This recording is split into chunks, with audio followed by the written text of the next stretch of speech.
Hey guys, it's Claude, and I just got back from a whole bunch of Black Friday shopping. It actually wasn't too bad this year, so that's pretty nice. A lot of stores had a lot of stock, so it wasn't too bad. Oh, and before we get this thing open, today's deck is going to be for patron Dennis Aarsen. I'm unsure because of how late it is if I'll be able to get this up tonight. It might have to go up tomorrow morning. I will do my best to get up tonight, though. So hopefully you guys are seeing this on Thanksgiving night. And hope you had a happy Thanksgiving. It's an Orange Archon with Untamed, Dis, and the final house is Logos, the General of Giantton. I really feel like this should have been a Brobnar deck for Giants, right? It's kind of a little bit odd. But this is a pretty cool Archon. Actually, this is like the closest they can make to maybe being some waves around that. And this definitely looks like an aquatic sort of Archon. Got the claws up here. This is definitely the closest thing I've seen to a crab. How have I never seen a crab before? This is pretty cool. All right, let's see what's inside this thing. Good luck to you, Dennis.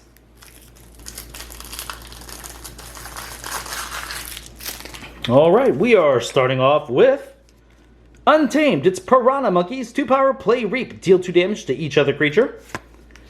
Eldest Bear. Okay, I've already seen this one. I actually got to see this one in a Vault Tour. This is a pretty good card. 5-power, Assault 3. When Eldest Bear is in the center of your battle line, it gains before the fight, gain 2 amber. I do love these leader cards, and this one's pretty nice. I mean, the Assault 3, you get the effect from the before fight, so you make this trigger first, gain 2.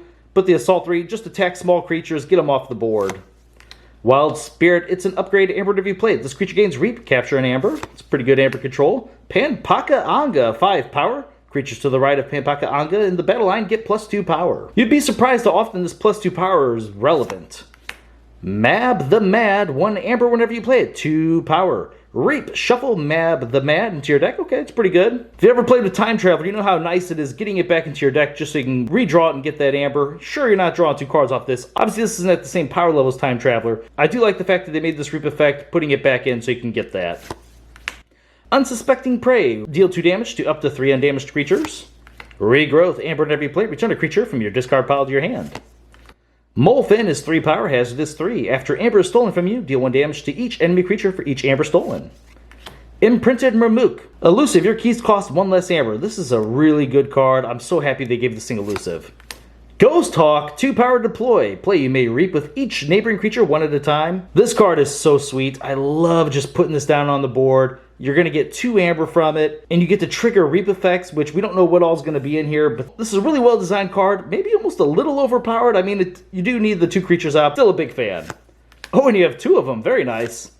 Cauldron Boil. Amber, whenever you play, deal damage to each creature equal to the amount of damage on that creature. Now we are on to Logos. It's Reassembling Automaton. 3 power. Destroyed. If you have any other creatures in play, instead of destroying it, fully heal it, exhaust it, and move it to a flank.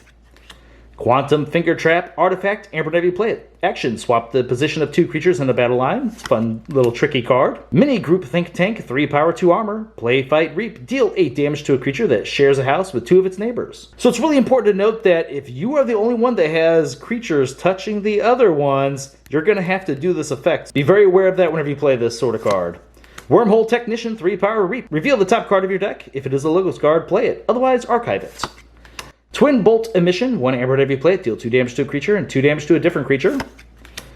Titan Guardian, 5 power, 1 armor. Check out that picture. That is pretty neat. I love the colors there. I wonder how this card would look as a Maverick. This would be a pretty fun looking Brobnar card, I would imagine.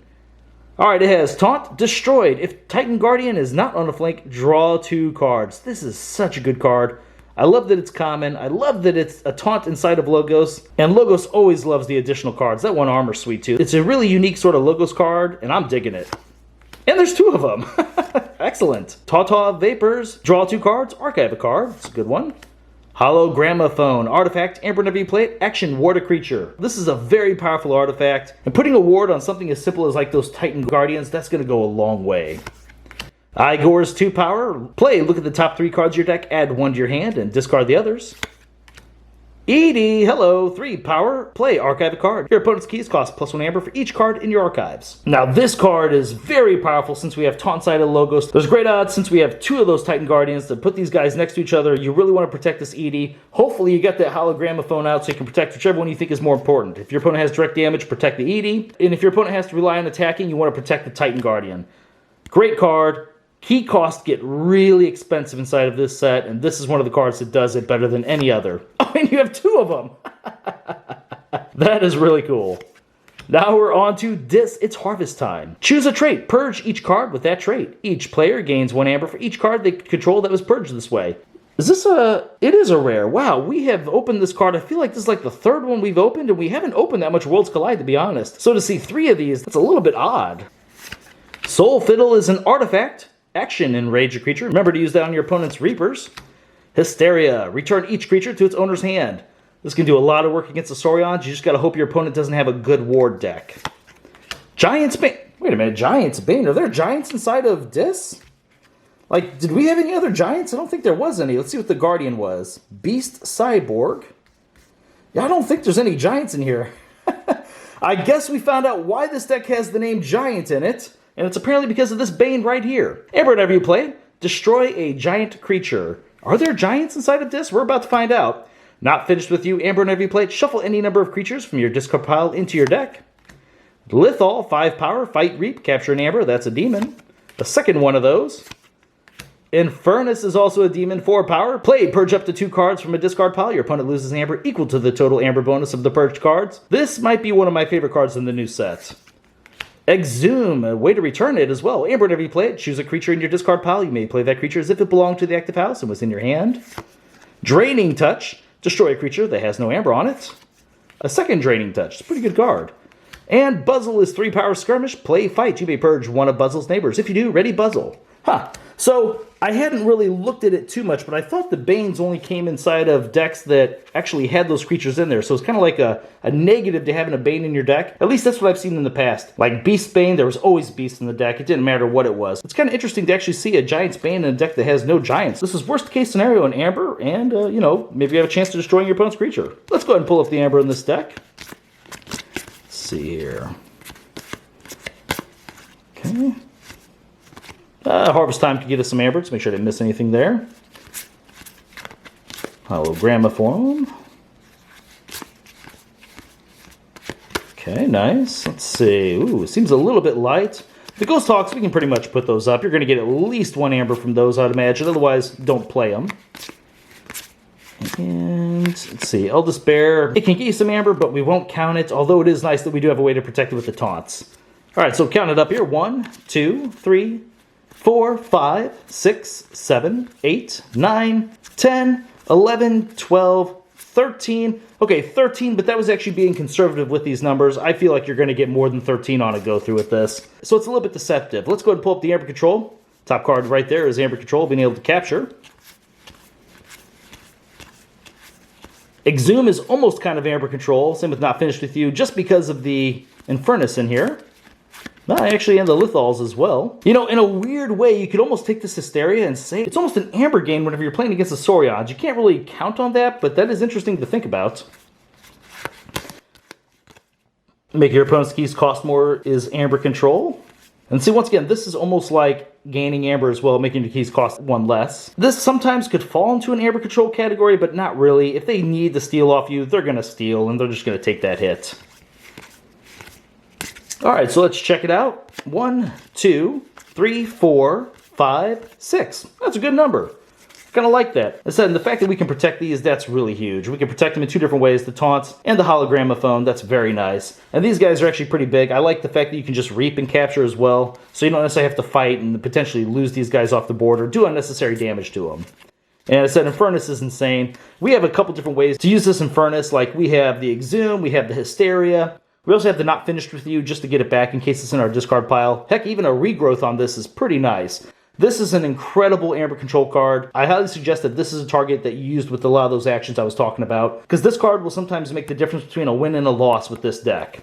All right, let's bring up the creatures now. There seem to be a decent amount of those, and you can almost count it as more than that because we did have the things like the regrowths and Not Finished With You. And Exhume. I mean, that's basically creatures too. I usually put it up with the count, but we won't do it for now. We know there's just a lot going on inside of this deck. Oops, dropped one of these Titans. Pick it up here. Here we go. So, quite a few creatures inside of Logos. And alright, let's check this out. So we have 1, 5, 10, 15, 20. Okay, 20 is a very nice count there for creatures. Yeah, I'm big on that. That just gives us a lot more targets for the things like the regrowths and exhumes and whatnot, so that's pretty good. I like that. You actually have an interesting sort of toolbox with that exhume. Piranha monkeys might be able to take care of some of your opponent's problem creatures. If you think your opponent's going to have a big steal turn, that could be pretty nice. Making your key cost 1 less, that's going to be big as well. Whether you exhume it or regrowth it, since it's in Untamed, you'll be able to play it down immediately. Having the option to take care of an opponent's big board. Let's just say they had a big Saurian turn, they dropped down 3 in a row. Maybe they went second, it was their first turn of the game. That's pretty nice. You got some pretty good play effects in here. Sometimes just even exhuming the Titan Guardian to protect other things is really good as well. Buzzle's another great target for, once again, it's like that toolbox, just being able to do it right away. Same with the Ghost Hawk. Could actually get you half a key. I mean, you get Amber from the exhume, you get 2 from the Reaps, and we had some pretty good Reap targets in here as well. Yeah, I kind of like this, and you can actually archive quite a few different cards in your deck. Thanks to these EDs and that Hysteria, I mean, you might be able to make your opponent's keys cost quite a bit of Amber. Yeah, this is a really cool looking deck. I'm a fan of this. It just has a lot of great tricks, has a decent amount of removal. It's just going to be a lot of fun. And I think, as I said, it does have a decent game against the Saurians for a couple of reasons. This Hysteria, this could potentially be a lot of Amber. If your opponent is focused on exalts or capturing, there's a lot of times your opponent's going to have maybe 6 or 8 Amber on their side of the board. And this has a chance just putting it right into your pool. Maybe then you can replay something like the Infernus. Oh, I dropped another card. What the heck? First time we dropped 2 cards in a video.